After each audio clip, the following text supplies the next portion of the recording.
안녕하세요, 개미입니다. 여러분, 2024년 상반기가 지났습니다. 시간이 왜 이렇게 빠르죠? 여러분의 상반기는 어떠셨나요? 벚꽃 구경 간 게 엊그제 같은데 벌써 장마철입니다. 공인중개사 공부하시는 분들, 현재 중개업에 종사하고 계신 분들, 공인중개사 자격증은 땄지만 아직 실무는 망설이시는 분들, 다양한 분들이 제 영상 봐주시는데요.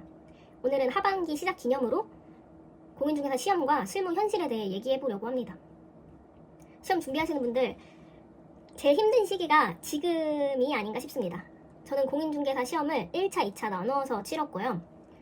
1차 공부는 2021년에 했고 2022년 12월에 33회 2차 시험에 합격했습니다. 저는 2022년 6월까지 회사 다니면서 공부했고요. 6월부터 10월까지는 공부만 했습니다. 하지만 저는 공부가 한참 모자랐던 불량 수험생이었어서 발표까지 긴장했던 기억이 생생합니다. 시험 준비하시는 분들, 벌써 시험이 코앞으로 다가왔어요. 올해 35회 공인중개사 시험입니다. 10월 26일 토요일 실시하네요. 7월 3일인 오늘을 기준으로 공부할 수 있는 시간이 4개월 남았습니다.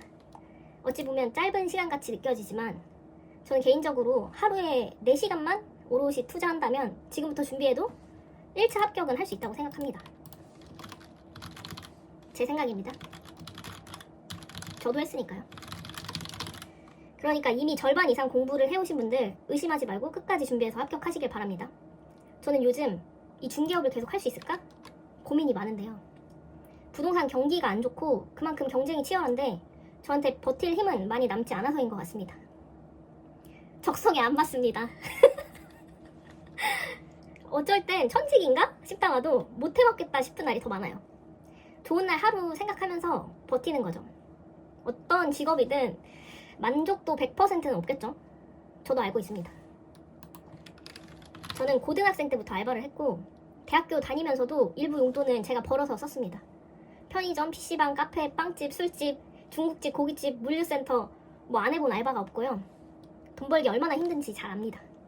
근데 알바는 일하는 시간만큼 돈이 나왔죠. 중개업은 당연히 그렇지가 않아요.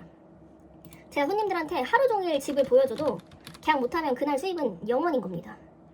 시험 준비하시는 분들에게 이런 얘기를 하는 게 맞나 모르겠지만 저도 모르게 또 이러고 있네요. 공부하고 계신 분들, 공인중개사 시험보다 실무는 쉽습니다. 다만 내 목표만큼 버는 건 또 다른 일이에요. 공부 중이시라면 지금부터 하는 제 얘기는 흘려들으시고 공부하려는 분들 귀 기울여 들어주세요. 여기 밥그릇 싸움 치열합니다. 분명 공인중개사 법 공부할 때 공인중개사끼리 담합하여 지역 회원제를 운영하고 비회원 중개사를 배척하는 행위는 규제 대상이다 라고 배웠는데 현실은 그렇지 않습니다. 서울의 경우 동네마다 다르지만 대부분의 곳이 회원제로 운영되고 있고요. 내가 회원이 되고 싶다고 될 수 있는 곳도 있겠지만 아닌 곳이 많습니다. 회원 자리인 부동산에 들어가야 회원 자격이 주어지는 곳이 많죠. 비용 부담은 당연하고요. 아파트는 진입 장벽이 더 높습니다. 어떤 자영업도 다 비슷하겠지만 이미 터잡은 부동산들 틈에 내 부동산을 차린다는 건 쉬운 일이 아닙니다. 저 공동중개 요청 거절 많이 당해봤고 아무렇지 않아요. 완곡하게 거절을 해주시는 분들한테는 시간 내서 제 전화 받아주셨으니까 감사 인사 전합니다. 근데 아직도 기억나는 어떤 부동산은 제가 공동중개 요청 드리면서 물건 얘기는 꺼내지도 않았는데 안 해요 한 것도 있어요. 웃어 넘겼지만 하루 종일 생각은 나더라고요. 아, 먹고 살기 힘들구나. 손님 입장에서는 공인중개사가 뭐 대단한 일?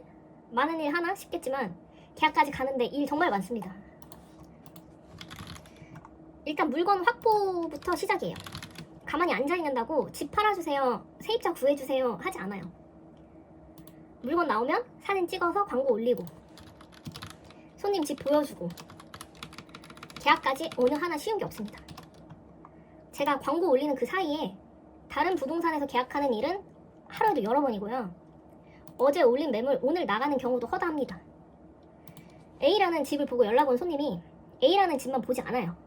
여러 부동산에 연락하는 건 당연한 거고요. A-1, A-2, A-3 등등 보통 3개, 많게는 5개 그 이상도 보여주는데 그럼 저는 손님 한 명에게 집을 보여주기 위해서 최소 5명, 최대 10명의 사람에게 전화를 해야 합니다. 임차인 약속 잡는 건 당연하고요. 임대인한테 전화해서 미리 조건 확인도 해야 합니다.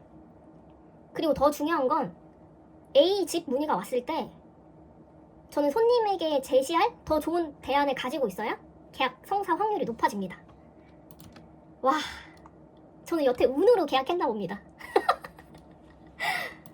1년 반 일하니까 계약하는 법, 이론은 깨우쳤는데 제 계약에 적용을 시킨 경우는 많지 않았던 것 같아요. 이게 되네? 하면서 80건 계약을 했던 것 같습니다. 미쳤네요. 여러분, 그리고 이제는 소비자들이 더 잘 알 만큼 부동산 허위 광고 정말 많죠. 일단 저는 허위 광고 안 합니다. 제가 그게 싫어서 자격증 땄거든요. 근데 슬프게도 세상은 내가 정직하다고 알아주지 않더라고요. 하지만 저는 앞으로도 정직하게만 일할 겁니다. 좀 덜 벌어도 제 마음 편한 게 중요하니까요. 중개사는 손님 전화 오는 걸 기다리는 게 일이에요. 낚시 아빠랑 한 번밖에 안 해봤지만 낚시하는 것과 똑같은 것 같아요.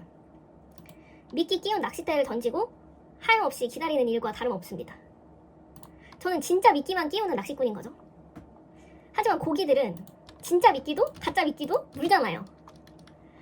낚시는 가짜 미끼를 쓰든 진짜 미끼를 쓰든 고기 잡으면 그만인 거잖아요.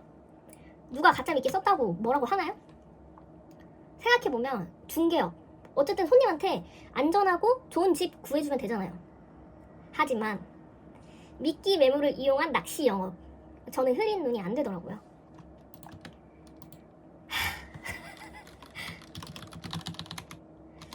허위 매물 올리는 부동산 많기 때문에 저 같은 사람은 당연히 계약 확률이 떨어집니다. 현실과 타협해야 하는 부분이 있는데 저는 타협이 안 되는 사람이어서 손님을 많이 놓쳤어요. 뭐 어쩌겠어요. 전 이런 사람인걸요. 광고 많이 할수록 전화 많이 오는 건 당연하고 손님 많이 만날수록 계약 확률 올라가는 것도 당연해요. 치열한 만큼 빨리 많이 움직여야 돈 벌 수 있고요. 아, 진짜 얘기할수록 제 적성에 안 맞는데요? 여러분, 중개업 요즘 더 불황입니다. 뭐든 올인은 더 큰 리스크를 감당해야 합니다. 중개업에 올인하지 마세요. 저 맨날 징징거리면서 열심히 했나봐요. 계약 안 나오고 힘들어지니 큰 타격이 저를 덮쳤습니다. 저 좀 쉬어가겠습니다. 사실 이건 따로 영상을 만들어서 말씀드리려고 했는데 저 퇴사했습니다.